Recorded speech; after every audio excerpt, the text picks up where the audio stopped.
Hello everybody, my name is Nagina. तो आज मैं आपको टेंस सिखाऊंगी। मैं इतनी कोशिश करूंगी कि ऐसे सिखाऊं कि इसके बाद आपको किसी से सीखने की कोई ज़रूरत ना पड़े। बट मैं ये इतना चाहूंगी कि आप इस वीडियो को ध्यान से देखो। आप एक जगह शांत जगह पे बैठ जाओ और शोर शराबा से दूर रहो, सुकून से बैठ जाओ। अगर आपको अभी कोई काम है आप बाद में वीडियो देख लेना, क्योंकि जब आप कोई काम करते हो यहाँ से वीडियो देखोगे तो आप क्या हो जाओगे, डिस्ट्रैक्ट हो जाओगे। तो मैं चाहूँगी कि पहले अपना काम ख़त्म कर लो, चाहे वो कोई भी काम हो, तो उसके बाद आप वीडियो देखो, ठीक है ना। तो चलो स्टार्ट करते हैं टेंस। ओके, तो टेंस क्या होता है? तो टेंस वो होता है, यहाँ मैंने लिख रखा है, टेंस की हेल्प से हम ये बता सकते हैं कि कौन सा काम कब हुआ, कौन सा काम कब हुआ। ठीक है, इसकी थोड़ी ये कम करते हैं। ओके, तो कौन सा काम कब हुआ। आई होप कि आपको अच्छे से दिख रहा हो।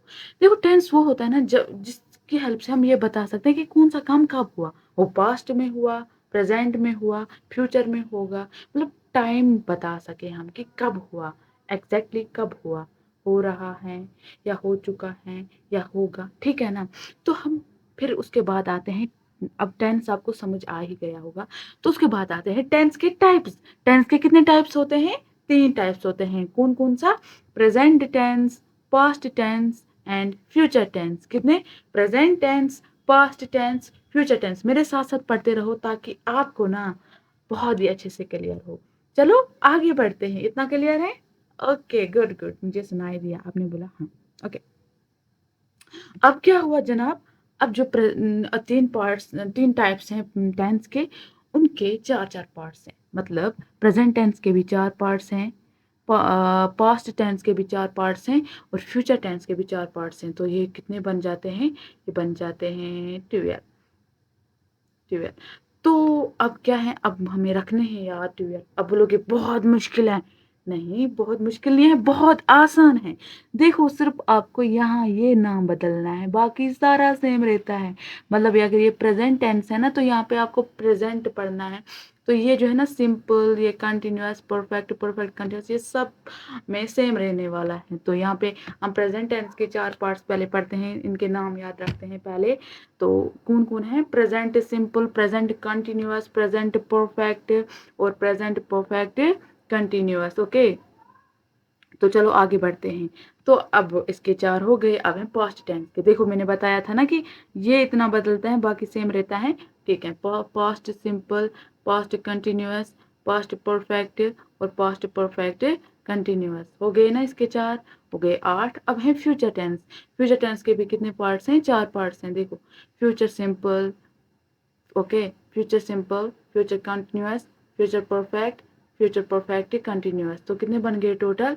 टोटल बन गए टेंस के टोटल 12 पार्ट्स हैं। तो यहाँ पे एफ यू में भूल गई हूँ लिखना। ओके, तो ठीक है, कितने हो गए? 12 पार्ट्स। टेंस कितने हैं आप? 12। ओके, कितने? हाँ, शाबाश, 12। चलो आगे बढ़ रहे। ओके, तो अब क्या है जनाब, हमने पढ़ा टेंस कितने हैं? 12। तो सबसे पहला पार्ट है जो टेंस का है, जो प्रेजेंट टेंस का है, वो क्या है? Present simple. तो यहाँ से पढ़ना स्टार्ट करेंगे। ओके, तो प्रेजेंट सिंपल हम सबसे पहले पढ़ेंगे। ओके, तो सबसे पहले कुछ भी जानने से पहले हमें ये पता होना चाहिए जिसके बारे में हम पढ़ते हैं वो क्या होता है। उसकी मीनिंग पता होनी चाहिए, यूजेस होने चाहिए, एक पहचान पता होनी चाहिए। जैसे मैंने टेंस का बताया आपको, ठीक है ना, ताकि हमें ना कंसेप्ट लाइफ भर याद रहे, भूल ना जाए हम।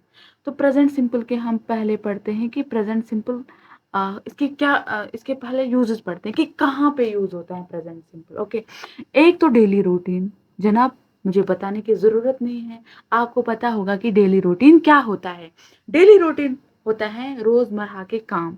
यानी कि हम हर दिन सुबह उठते हैं, खाना खाते हैं, चाय पीते हैं, सोते हैं, नहाते हैं, पढ़ते हैं, रोते हैं, झगड़े लड़ाई भी करते हैं। तो ये रोज़ का काम है, रिपीट होता रहा है आज तक और आज के बाद भी रहेगा। तो ये होता है डेली रूटीन। आई ईट फूड, मैं खाना खाती हूँ। तो ये पता है रोज का काम है, खाना खाना, उठना बैठना। एक तो यहाँ पे डेली रूटीन के लिए यूजेस है प्रेजेंट सिंपल का। दूसरा यूज जो इसका है वो है यूनिवर्सल ट्रुथ, या जिसे कहेंगे यूनिवर्सल फैक्ट, मतलब जिसे दुनिया मानती है हाँ ये सच है। सिर्फ आप ही नहीं, सारी दुनिया मानती है कि क्या ये सच है, तो उसे हम कहेंगे यूनिवर्सल ट्रूथ। जैसे सब कहते हैं, आप ही नहीं, मैं ही नहीं, सब कहते हैं, सारी दुनिया कहती है the sun rises in the east, यानी कि सन राइज होता है, यानी कि तुल्लू होता है। तुल्लू यानी कि हिंदी में क्या कहते हैं मुझे नहीं पता, उर्दू में तुल्लू कहते हैं यानी कि निकलना, ठीक है ना। तो the sun rises in the east, हाँ सबको पता है, सारी दुनिया मानती है कि सन जो तुल्लू होता है निकलता है ईस्ट से, ठीक है ना। तो इसको सब मानते हैं, यह है यूनिवर्सल ट्रूथ यानी कि सारी कायनात की सच्चाई। ओके, तो तीसरा है हैबिट्स। हैबिट्स पता है आपको, हैबिट्स क्या होती है, आदत, आदतें। ओके, तो आदत क्या है, मतलब आपकी क्या आदत है। आप सुबह उठते हो, आप सुबह चाय पीते हो, या जो चाय आप सुबह पीते हो ये आप हर दिन पीते हो, ये आपकी आदत है। या आप क्या करते हो, आप गाने सुनते हो, तो ये आपकी आदत है। या आप कोई होते हैं ना आधे लड़ाई करते हैं अपने बहन भाइयों के साथ, तो ये भी आपकी आदत बन चुकी है अब।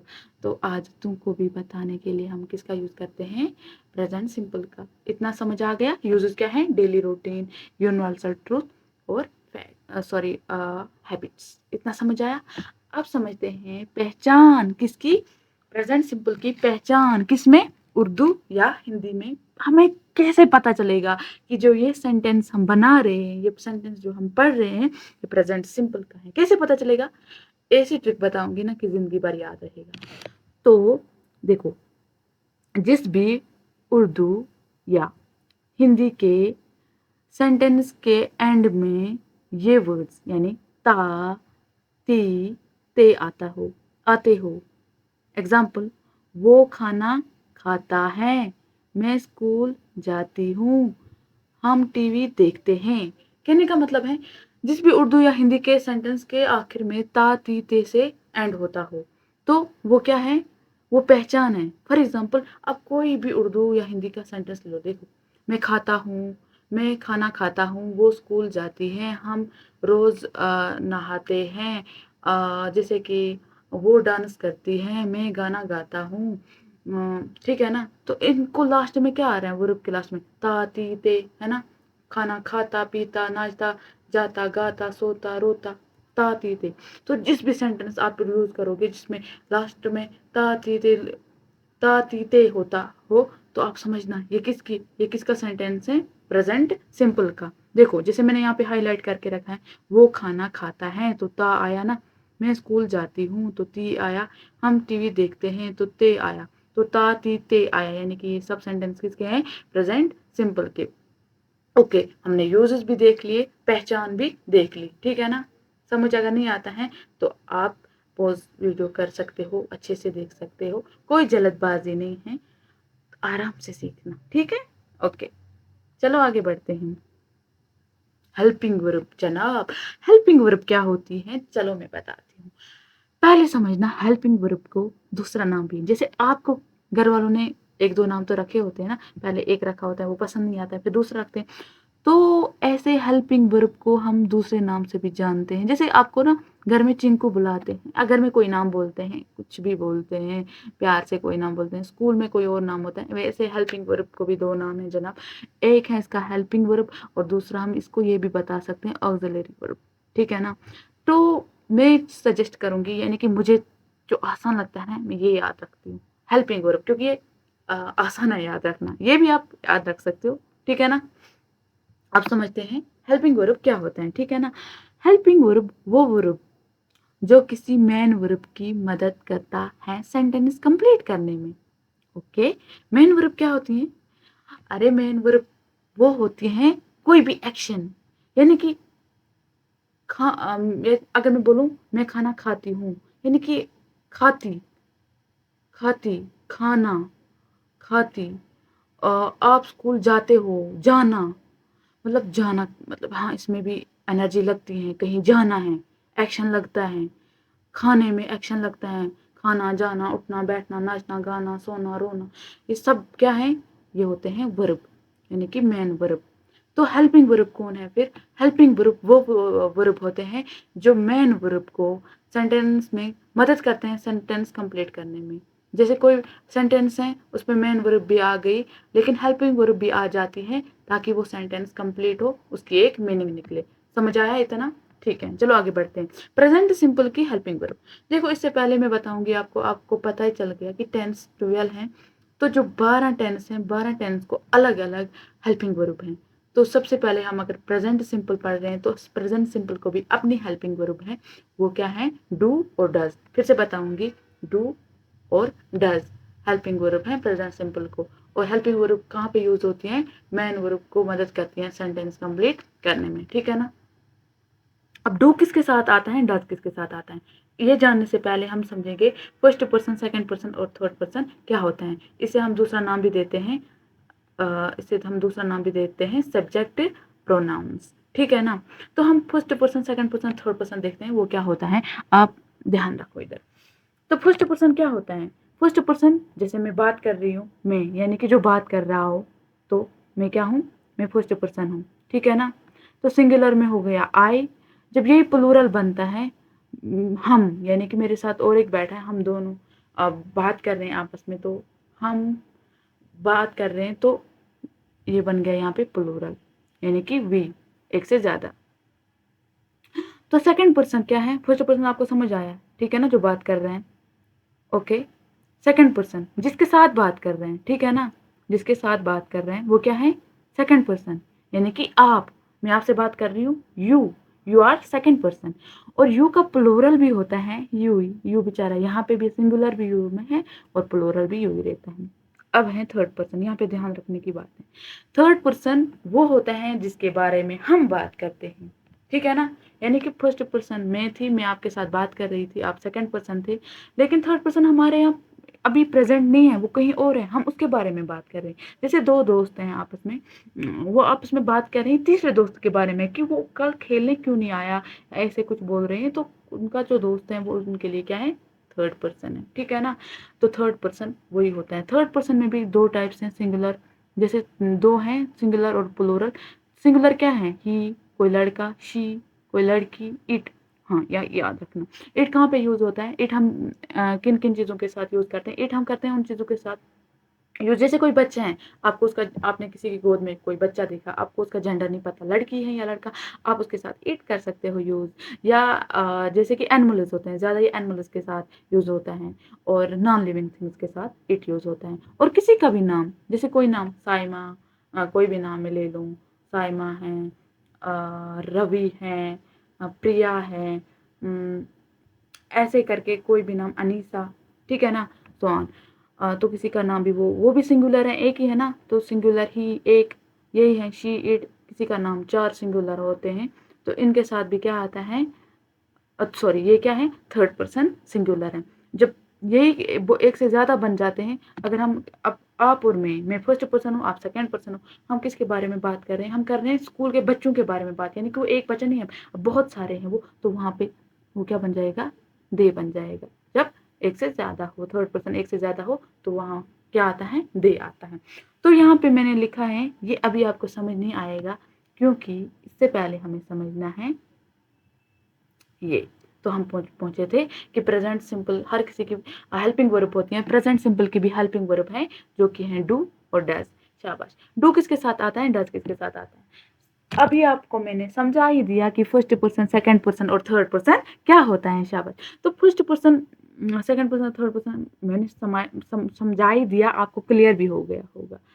तो अब देखते हैं डू। जो डू है ना, डू और डज हेल्पिंग वर्ब है प्रेजेंट सिंपल का। तो डू किसके साथ आता है? डू आता है फर्स्ट एंड सेकंड पर्सन के साथ। डू आता है फर्स्ट एंड सेकंड पर्सन के साथ। और ये आता है थर्ड पर्सन प्लूरल के साथ। यानी कि जनाब, डू जो है ना, डू आता है आई के साथ भी, यानी कि फर्स्ट पर्सन के साथ भी। आई और वी क्या है? First person. ये फर्स्ट पर्सन सिंगुलर है, आई, वी है फर्स्ट पर्सन प्लूरल। और ये आता है सेकंड पर्सन के साथ भी, यू का प्लूरल भी यू है। और ये आता है थर्ड पर्सन, मगर थर्ड पर्सन प्लूरल के साथ, जो एक से ज्यादा है, यानी कि दे। इसके साथ क्या आता है? डू। डज किसके साथ आता है?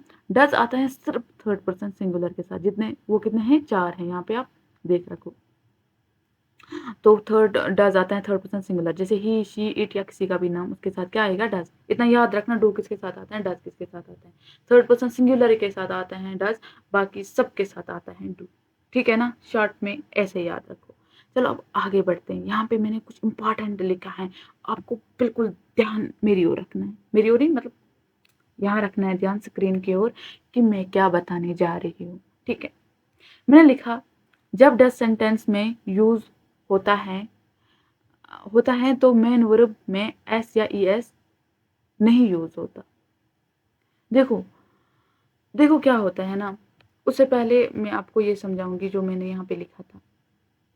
यहाँ पे क्या लिखा था मैंने लिखा जो थर्ड पर्सन सिंगुलर होते हैं ना, थर्ड पर्सन सिंगुलर कौन, ही, शी, इट या किसी का नाम, जब हम इनका सेंटेंस बनाते हैं तो जो इनमें मेन वर्ब लगती है ना, मेन वर्ब जो इनमें लगती है उसके लास्ट में एस या ई एस लगता है, एस या ई एस लगता है। वो इंसान को खुद ही गैस कर लेता है कि एस कहाँ पे लगेगा, ई एस कहाँ लगेगा, सिर्फ और सिर्फ थर्ड पर्सन सिंगुलर के साथ। ठीक है ना, लेकिन जब हम हेल्पिंग वर्ब का यूज करते हैं डज, सिर्फ एस या ई एस सिर्फ लगते हैं पॉजिटिव सेंटेंस में, ये आगे जाके पढ़ेंगे, आप कंफ्यूज मत होइएगा, सिर्फ लगते हैं पॉजिटिव सेंटेंस में। अभी आप ऐसे याद रखो, बाकी जितने नेगेटिव, इंटरगेटिव, इंटरगेटिव, नेगेटिव, जितने आगे हम पढ़ेंगे वहां पे डज आ जाते हैं। जब डज आ जाते हैं उनमें तो तब फिर एस या ई एस नहीं लगता। मतलब आप समझो, एस या ई एस मेन वर्ब के एंड में थर्ड पर्सन सिंगुलर के साथ आता है सिर्फ पॉजिटिव सेंटेंसेस में। इतना आ गया समझ। चलो अब ये अच्छे से समझते हैं। अब क्या है, जब डज सेंटेंस में यूज होता हो तो मेन वर्ब में एस या एस नहीं यूज होता। जब डज आ गया तब एस या ई एस गायब, सीधे रखो याद। जब डज आ गया तो एस और ई एस गायब हो जाता है। और जब सेंटेंस में एस या ई एस हो, यानी कि पॉजिटिव सेंटेंस में जब एस या ई एस हो तो तब डज बेचारा नहीं लगता, ये आता ही नहीं होता। जहाँ डज वहाँ एस या ई एस नहीं होता है, जहाँ एस या ई एस आता है वहाँ डज नहीं। ठीक है ना, देखो यहाँ पे मैंने लिखा डज आ गया नो ई एस या ई एस, तो एस या ई एस आ गया तो नो डज। ठीक है ना, आगे बढ़े। ओके, अगर कोई कन्फ्यूजन हो, क्योंकि थोड़ा सा कहीं किसी बच्चे को होते ना समझने में प्रॉब्लम होती है, अच्छे से समझ नहीं आता है, तो आप फिर से ये वीडियो देख सकते हो। अगर तब भी समझ नहीं आता है आप मैसेज कर सकते हो, मैं 100% रिप्लाई दूंगी, मैं बहुत अच्छे से समझा दूंगी। ठीक है ना, चाहे कॉल पे ही समझाना पड़े। चलो आगे बढ़ते हैं। ये भी हमने पढ़ा सब्जेक्टिव प्रोनाउंस क्या होता है। ठीक है, अब पढ़ते हैं। देखो अब आपको समझ आएगा कि मैं क्या बता रही थी। टाइप्स ऑफ सेंटेंसेस, सेंटेंस के भी 4 टाइप्स होते हैं। क्या, पॉजिटिव, इसका दूसरा नाम अफर्मेटिव है। ठीक है ना, मुझे याद रहता था ये पॉजिटिव क्योंकि ये जल्दी जल्दी याद रहता था। 4 टाइप्स के सेंटेंस बनते हैं, जितने भी आप टेंस पढ़ोगे हर एक पार्ट में 4 टाइप्स के सेंटेंस बनते हैं। तो प्रेजेंट सिंपल में भी 4 टाइप्स के सेंटेंस बनते हैं। एक है पॉजिटिव, तो अफर्मेटिव भी कहते हैं इसको। दूसरा है नेगेटिव, तीसरा है इंटरोगेटिव पॉजिटिव, जिसे हम क्वेश्चन भी कहते हैं। ठीक है ना, और चौथा है इंटरोगेटिव नेगेटिव। आ गया समझ, 4 हैं। तो कौन कौन, पॉजिटिव, नेगेटिव, इंटरोगेटिव या जो से क्वेश्चन कहते हैं, और इंटरोगेटिव नेगेटिव। आया समझ। हाँ, मैंने क्या बताया था कि एस या ई, जो एस या ई एस सिर्फ पॉजिटिव सेंटेंस में लगता है। ठीक है ना, यहीं पे पॉजिटिव सेंटेंस के मेन वर्ब के लास्ट में एस या ई एस आता है। ठीक है ना, और कहीं नहीं आता है। ठीक, आगे बढ़े। ओके, तो प्रेजेंट सिंपल का हम अब पढ़ते हैं। पहला सेंटेंस सीखते हैं बनाना, वो क्या है, पॉजिटिव सेंटेंस, जिसका दूसरा नाम अफर्मेटिव भी है। ठीक है, पॉजिटिव सेंटेंस बनाना सीखते हैं। देखो मैंने क्या, जितने भी हम टेंस पढ़ेंगे सब में फॉर्मूला लगते हैं। फॉर्मूला अगर ना बताओ आप, फॉर्मूला की जगह स्ट्रक्चर बताओ, एक ही बात है, दोनों का सेम ही मीनिंग रहता है। देखो यहाँ पे मैंने एक बार लिखे है नोट। नोट मतलब ध्यान में रखो कि उर्दू या हिंदी की पहचान है ता ती ते लास्ट सेंटेंस में आता हो। ठीक है ना, और मैंने क्या लिखा है, no helping verb in positive, यानी कि जब पॉजिटिव सेंटेंस में, सोचने वाली बात है, पॉजिटिव सेंटेंस में जब एस या ई एस आए तो वहाँ पे डज क्यों आएगा, वहाँ पे डू डज क्यों आएगा, वहाँ पे हेल्पिंग वर्ब बिल्कुल नहीं आती है। ठीक है ना, आगे बढ़ें। हाँ शाबाश। अब फॉर्मूला देखते हैं इसकी क्या होती है। तो फॉर्मूला क्या है, यहाँ पे मैंने रेड से लिखा है, देखो ये है फॉर्मूला। ओके, तो सॉरी थोड़ा सा ये हो गया, ज़्यादा ये हो गई थी, ठीक है। ओके, तो हम देखते हैं फॉर्मूला क्या होता है। Subject plus V1 plus object, confuse मत होना, मैं सारा समझाऊंगी। अब देखते हैं पहले सब्जेक्ट क्या होता है। देखो मैंने लिखा है यहाँ पे सब्जेक्ट जो काम करता है, यानी कि जो काम करता है एक सेंटेंस में, जो काम कर रहा होता है, काम करता है, तो उसे कहते हैं हम सब्जेक्ट। और ऑब्जेक्ट, ऑब्जेक्ट जिस पर काम होता हो, यानी कि जिस पर काम को होता हो। मैं यहाँ पे सब्जेक्ट हूँ, अगर मैं बोलूँ मैं आपको पढ़ाती हूँ तो आई टीच यू, ठीक है ना। तो मैं क्या हूँ यहाँ पे, सब्जेक्ट हूँ, क्योंकि मैं काम करती हूँ। तो मैं जिस पर काम कर रही हूँ, आपको पढ़ा रही हूँ, तो आप क्या हो मेरे लिए, आप क्या हो यहाँ पे, ऑब्जेक्ट, ठीक है। इतना समझ आया। अब V1 क्या होता है, फर्स्ट फॉर्म ऑफ वर्ब। आपके लिए बता दूं, मे बी आपको पता भी हो, वर्ब की कितनी फॉर्म्स होती हैं, 4, या जिसे, हाँ 4 फॉर्म होती हैं वर्ब की।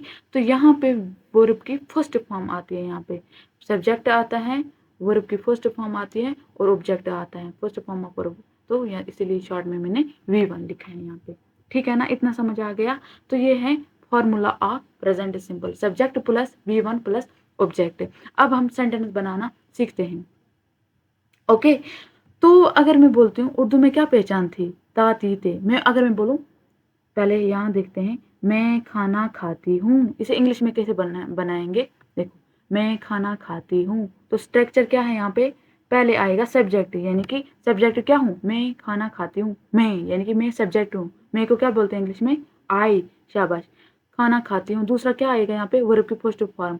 इसमें कौन से हैं वर्ब, खाना खाती हूँ, यानी कि खाती, ये देखो टी आया है ना, ये है ना इसकी पहचान। ये सारे क्या हैं, प्रेजेंट सिंपल के।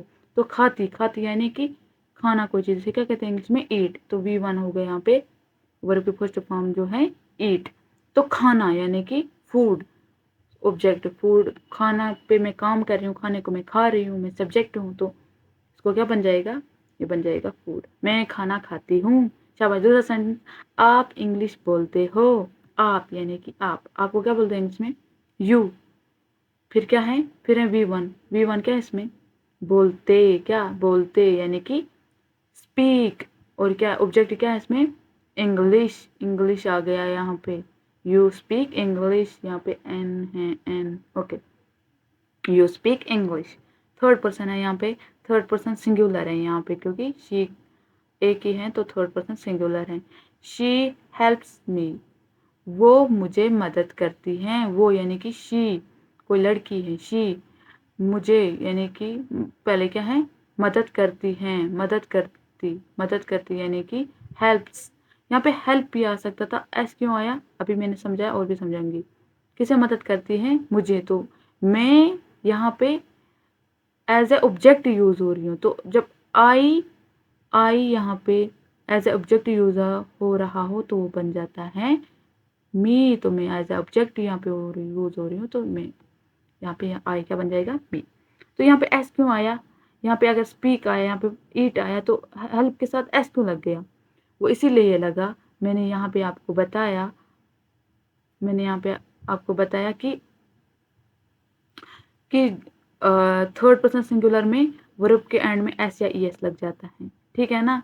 तो एस या ई एस लग जाता है, इसीलिए वहाँ पे क्या लगा, एस या ई एस लग गया, मतलब यहाँ पे ई एस एस लग गया, हेल्प्स। ई एस कहाँ पे लगता है वो भी मैं बताऊंगी आगे जाके। फिलहाल इंसान खुद भी गैस कर लेता है कि कहाँ पे एस लगता है। अगर हम हेल्प को ई एस लगाते वो स्पेलिंग गलत हो जाती, आपको सबको पता है, मतलब खुद ही समझ आ जाता है कि ये गलत हो रहा है, ठीक है ना। आगे चलें, तो इसीलिए यहाँ पे क्या लगा, she helps me, okay okay. तो अब आगे बढ़ते हैं। प्रेजेंट सिंपल के हमने 5 जो सेंटेंस देखे, थोड़े से देखे, अभी सीख रहे थे, तो और देखते हैं प्रेजेंट सिंपल के और सेंटेंस देखते हैं। तो ये है पहचान, तो फॉर्मूला भी आपको पता रह गई, याद रह गई, subject plus V1 plus object. शाबाश, हम जल्दी जल्दी करते हैं। हम स्कूल जाते हैं, हम यानी कि वी जाने को क्या बोलते हैं, जाते, जाते। देखो इस सबको देखो, ते ती ते जो भी है लास्ट में आती है, ये पहचान है। हम स्कूल जाते हैं, जाने को बोलते हैं गो। गो टू स्कूल क्या है यहाँ पे, स्कूल है ऑब्जेक्ट। दे प्ले क्रिकेट, वो क्रिकेट खेलते हैं। ही ड्रिंक्स मिल्क, वो दूध पीता है। देखो यहाँ पे ड्रिंक क्यों नहीं आया, एस क्यों लग गया, ड्रिंक्स क्यों, क्योंकि ये थर्ड पर्सन सिंगुलर है, इसके साथ इसके वर्ब के एंड में एस या एस लगता है तो एस लगा दिया हमने। ही ड्रिंक्स मिल्क, वो दूध पीता है। शी सिंग्स अ सॉन्ग, देखो सिंग के लास्ट में एस लग गया क्योंकि ये थर्ड पर्सन सिंगुलर है, वो गाना गाती है। इट बर्क्स लाउडली, यानी कि कोई डॉग वॉग है जो जोर से भौंक रहा है, तो इसीलिए हमें नहीं पता वो डॉग फीमेल है मेल है, तो इसीलिए हमने क्या लगाया यहाँ पे। और ज़्यादातर जानवरों के यानी कि एनिमल्स के साथ इट ही लगता है, तो इट लगा दिया। और यहाँ पे बर्ड्स, वर्ब के लास्ट में एस इसलिए आया क्योंकि इट भी क्या है, थर्ड पर्सन सिंगुलर है, इसके भी वर्ब क्या है, लास्ट में एस या एस लगता है। लाउडली यानी कि शोर से, जोर से, वो जोर से भौंकता है। ओके आगे बढ़े।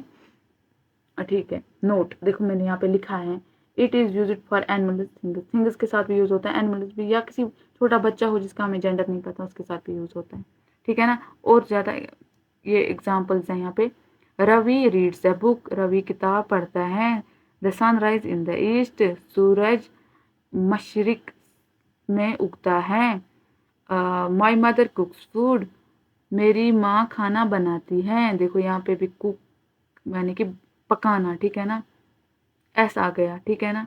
एस क्यों आया, क्योंकि ये भी मदर यानी कि ये मदर क्या है, थर्ड पर्सन सिंगुलर है, ये भी नाम है यहाँ पे, तो यहाँ इसके साथ भी क्या आएगा, वर्ब के लास्ट में ऐसे एस लग जाएगा, इसीलिए यहाँ पे कुक्स आया, मेरी माँ खाना बनाती है। Extra tip for he she it, या किसी कोई भी नाम, उसके क्या वर्ब के लास्ट में एस या ई एस लगता है। For I we you they, just verb, यहाँ पे सिर्फ वर्ब लगता है इनके साथ, और जो ये थर्ड पर्सन सिंगुलर है ये चार, इनके लास्ट में ऐसे ही लगता है, ये मैंने बार बार बताया। आई होप कि आपको अब समझ आ रहा होगा, मतलब समझ आ चुका होगा। ओके अब मैंने बोला, आपको क्या बोला, मैंने बोला चार टाइप के सेंटेंसेस बनते हैं, कौन कौन, positive, negative, interrogative, interrogative negative. Positive हमने कर लिए कंप्लीट, अब हम पढ़ेंगे नेगेटिव सेंटेंसेस, ठीक है ना, चलो पढ़ते हैं। ओके तो प्रेजेंट सिंपल के हम पढ़ रहे हैं अब नेगेटिव सेंटेंसेस, इसकी भी फार्मूला है, हाँ सेम ही रहेगी, इस पार्ट में फार्मूला सेम ही रहेगी, बस थोड़ा हेल्पिंग वर्ब ऐड हो जाती हैं और इधर उधर हो जाते हैं, यानी पहले कहीं पे पहले हेल्पिंग वर्ब आ जाते हैं, कहीं पे नॉट भी आ जाते हैं। चलो देखते हैं, अच्छे से समझते हैं। देखो नेगेटिव है, नेगेटिव से आपको पता चलेगा कुछ इनकार हो रहा है, यानी कि यहाँ पे जहाँ नेगेटिव, कहीं पे भी आप जहाँ नेगेटिव देखोगे समझना वहाँ पे नॉट ज़रूर लगेगा, ठीक है ना। ओके तो इसकी फॉर्मूला क्या है, सब्जेक्ट, पता है सब्जेक्ट, और इसमें हेल्पिंग वर्ब, मैंने क्या बोला था, प्रेजेंट सिंपल की हेल्पिंग वर्ब डू डज, मैंने ये भी बताया डू किसके साथ आता है, डज किसके साथ आता है, ठीक है ना। डू डज आ गया, प्लस अगर नेगेटिव है नॉट तो आएगा, नॉट आ गया, और वर्ब की फर्स्ट फॉर्म और ऑब्जेक्ट, ये तो आपको पता ही है। अगर मैंने वहाँ पे बोला था हम स्कूल जाते हैं, वी गो टू स्कूल, तो यहाँ पे नहीं आ जाएगा, हम स्कूल नहीं जाते हैं, वी डू नॉट, वी, देखो वी क्या था, फर्स्ट पर्सन है, फर्स्ट पर्सन, तो फर्स्ट पर्सन के साथ, फर्स्ट पर्सन प्लूरल है तो फर्स्ट पर्सन के साथ क्या लगता है, फर्स्ट और सेकंड पर्सन, और थर्ड पर्सन प्लूरल के साथ लगता है डू, तो यहाँ पे क्या लग जाएगा, वी के साथ, वी के साथ लग जाएगा यहाँ पे, वी के साथ क्या लग जाएगा यहाँ पे, डू, वी डू, देखो डू आ गया, डू और डज में से आ गया डू, डू फिर क्या आएगा, नॉट, नॉट आया यहाँ पे, नॉट आया, ठीक है, फिर क्या है वर्ब यानी कि गो, फिर object to school, we do not go to school, यानी कि नेगेटिव है, इसको नेगेटिव बना देना है, we do not go to school, हम स्कूल नहीं जाते हैं, ओके, हम सॉरी हम स्कूल नहीं जाते हैं। They do not play cricket, वो क्रिकेट नहीं खेलते हैं। ही डज नॉट ड्रिंक मिल्क, वो दूध नहीं पीता है, इनका है इस साइड में आ गया, ओके। तो देखो ही के साथ डज क्यों आया, क्योंकि ही थर्ड पर्सन सिंगुलर है, जहाँ जहाँ पे भी थर्ड पर्सन सिंगुलर है वहाँ पे डज आएगा ही। देखा, अब आपको समझ आया होगा, जहाँ पे डज होता है वहाँ पे एस या ई एस नहीं लगता है। यहाँ पे देखो वर्ब के मेन वर्ब के लास्ट में एस आई एस लगा नहीं लगा, क्योंकि यहाँ पे डज आ गया, एस आई एस का अब कोई काम नहीं है, वो तो वहीं पे लगता सिर्फ पॉजिटिव में, अब कहीं पे नहीं लगने वाला। He does not drink milk, वो दूध नहीं पीता है। She does not sing a song, वो गाना नहीं गाती है। तो सिंग्स क्यों नहीं लगाया मैंने, क्योंकि जनाब डज आ गया तो सिंग ही आएगा, एस नहीं लगेगा। It does not bark loudly, वो जोर से नहीं भौंकता है। तो इनके हैं इस साइड में आ गए हैं, तो सॉरी फॉर दैट। ओके, आगे बढ़े। मैंने फिर से लिखा है कि इट किसके साथ लगता है। ठीक जनाब, इतना कुछ सिखाया, अब मेरा बनता है कि मैं देखूँ तुम्हें समझ आया नहीं आया। तो मैंने यहाँ पे ज़्यादा नहीं 2 सेंटेंस दिए हैं। आपको चीटिंग नहीं करनी, गूगल पे सर्च नहीं करना, आपको सीधे ये खुद से प्रैक्टिस करना है, देखना है। अगर गलत भी होता है मुझे आप मैसेज करके, मैं इंस्टा आईडी मेंशन कर दूंगी, इंस्टा पे मुझे मैसेज करो या कमेंट बॉक्स में भी लिख सकते हो। तो मैं 100% आपको आपका जो भी डाउट होगा क्लियर करूंगी, मगर आपको खुद ट्राई करने हैं ये सेंटेंस बनाने की। वही बात यहाँ पे जो एक्स्ट्रा टिप मैंने वहाँ बताई थी, ये भी सेम यहाँ पे है। ठीक है ना, ये आपको होमवर्क है ये 2 सेंटेंसेस। ओके, अब हमने नेगेटिव भी पढ़ लिया, अब हम पढ़ने जा रहे हैं इंटरोगेटिव। इंटरोगेटिव जिसे हम कहते हैं क्वेश्चन भी कहते हैं, क्या कहते हैं, क्वेश्चन।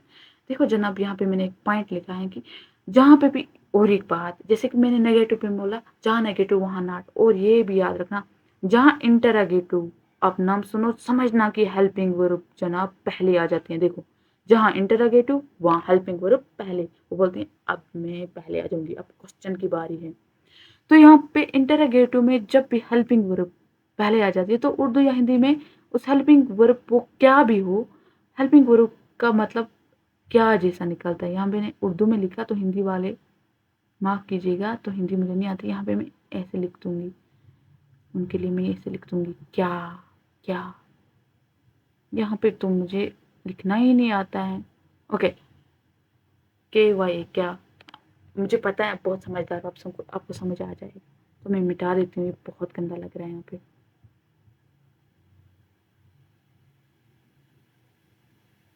बोर हो रहे हो? मेरे पढ़ाने का तरीका थोड़ा लेज़ी हो सकता है, लेकिन मैं दिल से पढ़ाती हूँ। मुझे पता है आप मेरी गलतियों को माफ़ कर दोगे, ठीक है ना?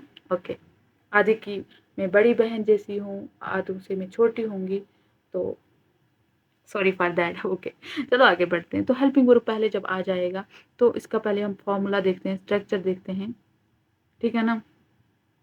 स्ट्रक्चर देते हैं, तो पहले आ जाता है हेल्पिंग वर्ब पहले, यानी कि डू डज पहले आ गया, फिर सब्जेक्ट आएगा, फिर वर्ब की फर्स्ट फॉर्म आएगी, फिर आएगा ऑब्जेक्ट। ओके, पहचान भी यहाँ पे मैंने लिख रखी है, पहचान को मैं हर कहीं साथ ले जाती हूँ। तो कलर यहाँ पे कोई और चूज करते हैं, ये ब्लैक ही ठीक रहता है, पता नहीं मैं ब्लैक ही क्यों हमेशा पसंद करती हूँ, क्योंकि ये अच्छे से दिखता है, ठीक है ना? तो ये हो गई इसकी फॉर्मूला। तो इसमें क्या होता है ना, क्या जैसा इसका निकलता है, जैसे आपको अभी समझ आएगा। क्या क्या हम स्कूल जाते हैं, ये क्या है यहाँ पे, भाई साहब गलत हो गया है, क्या है यहाँ पे, क्या क्या हम स्कूल जाते हैं। ओके, क्या हम स्कूल जाते हैं, do we go to school. क्या वो क्रिकेट खेलते हैं, डू दे प्ले क्रिकेट। क्या वो दूध पीता है, डज ही ड्रिंक मिल्क। क्या वो गाना गाती हैं, does she Singh a song. क्या वो ज़ोर से भौंकता है, does it work loudly. Okay, इतना समझ आया?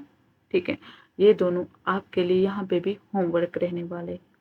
चलो अब देखते हैं पास्ट प्रेजेंट सिंपल का लास्ट जो इंटरोगेटिव नेगेटिव। इंटरोगेटिव नेगेटिव, अरे इंटरोगेटिव भी आ गया इसमें, नेगेटिव भी आ गया, यानी कि यहाँ पे क्वेश्चन भी है और क्या है, नेगेटिव भी है, यानी कि यहाँ पे खुद से ही क्वेश्चन करते हैं और नहीं भी बोल जाते हैं कि जैसे यहाँ पे इंटरोगेटिव है, बनता है हेल्पिंग वर्ब पहले आ जाएगी। तो फॉर्मूला देखते हैं पहले, तो पहले आ गया डू डज, फिर आ गया सब्जेक्ट, फिर आ गया नॉट, फिर आ गया वर्ब की फर्स्ट फॉर्म, फिर आ गया ऑब्जेक्ट। जैसे कि यहाँ पहले हिंदी उर्दू वाला पढ़ते हैं, क्या हम स्कूल नहीं जाते हैं, do we not go to school. देखो क्या इंटरोगेटिव आया, नहीं नेगेटिव भी, इंटरोगेटिव नेगेटिव। क्या वो क्रिकेट नहीं खेलते हैं, do they not play cricket. क्या वो दूध नहीं पीता है, does he not drink milk. क्या वो गाना नहीं गाती है? Does she not sing a song? क्या वो ज़ोर से नहीं बोंकता है? Does it not work loudly? इतना समझ आया? यहाँ पे भी ये आपके लिए जनाब होमवर्क है, होमवर्क ज़रूर दिखाना, इंतज़ार कर रही होंगी मैं। ओके, मैं भी देखूँ मेरा समझ आ रहा है बच्चों को। अच्छा हो गया ख़त्म, मुझे तो बहुत अच्छा लगा था। I am gonna miss you. और अगर आप चाहते हो मैं अब दूसरा पार्ट, टेंस के 12 पार्ट हैं, दूसरा पार्ट यानी कि प्रेजेंट कंटिन्यूअस लाऊं, उसका वीडियो लाऊं, प्लीज़ वीडियो को लाइक करो, चैनल को सब्सक्राइब कर देना, सपोर्ट चाहिए जनाब। और हाँ, अगर फीडबैक आप दे सकते हो, हाँ क्यों नहीं, शिकायत तो कर सकते हो आप, खुल के शिकायत करो। मुझे पढ़ाने का तरीका मेरा अच्छा नहीं है, कहीं पे मुझे समझाना अच्छे से नहीं आया, आप बिना डरे आप बोलो। मैं खुश हो जाऊंगी अगर आप मुझे फीडबैक दोगे, मैं इम्प्रूव करूंगी। अगर वॉइस क्वालिटी अच्छी नहीं है, पढ़ाने का तरीका अच्छा नहीं है, मैं इम्प्रूव करूंगी। मैं थैंकफुल होंगी आपकी अगर आप मुझे फीडबैक दोगे। अगर समझ आया थैंक यू बोल सकते हो, ठीक है ना? कमेंट में बताना वीडियो कैसी लगी, ठीक है ना? कमेंट के बगैर मत जाना, मैं भी देखूँ ना कौन कौन देख रहा है मेरी वीडियो, और उसे कोई फ़ायदा हो भी रहा है या मेरी मेहनत ज़ाया। वैसे हो तो रहा होगा, ये मेरी पहली वीडियो है तो इसमें थोड़ा इधर उधर हो भी सकता है, तो उनके लिए, उन गलतियों के लिए माफ़ी मैं चाहती हूँ। आप मेहनत करो, वीडियो से दोबारा देखना, अगर कहीं पे समझ नहीं आया 3 बार 4 बार देखो, अगर नहीं आता है समझ। मैं अभी फेमस नहीं हुई हूँ, ओके, मैं फेमस नहीं हुई हूँ अभी। अब मैसेज करो मैं रिप्लाई दे दूँगी, मैं बाकियों की तरह भी फेमस नहीं हूँ कि आपका रिप्लाई सीन नहीं, आपकी मैसेज सीन नहीं करूँगी। जनाब मैं फेमस नहीं हूँ अभी, मैसेज करो रिप्लाई 100% मिल जाएगा। Even I am ready to explain you again, okay. चलो इस वीडियो में इतना ही, मिलते हैं नेक्स्ट वीडियो में। अगर आपने सपोर्ट दिखाया इंशाल्लाह ज़रूर मिलेंगे, तब तक के लिए अल्लाह हाफ़िज़। आपसे मिलके बहुत अच्छा लगा, बाय।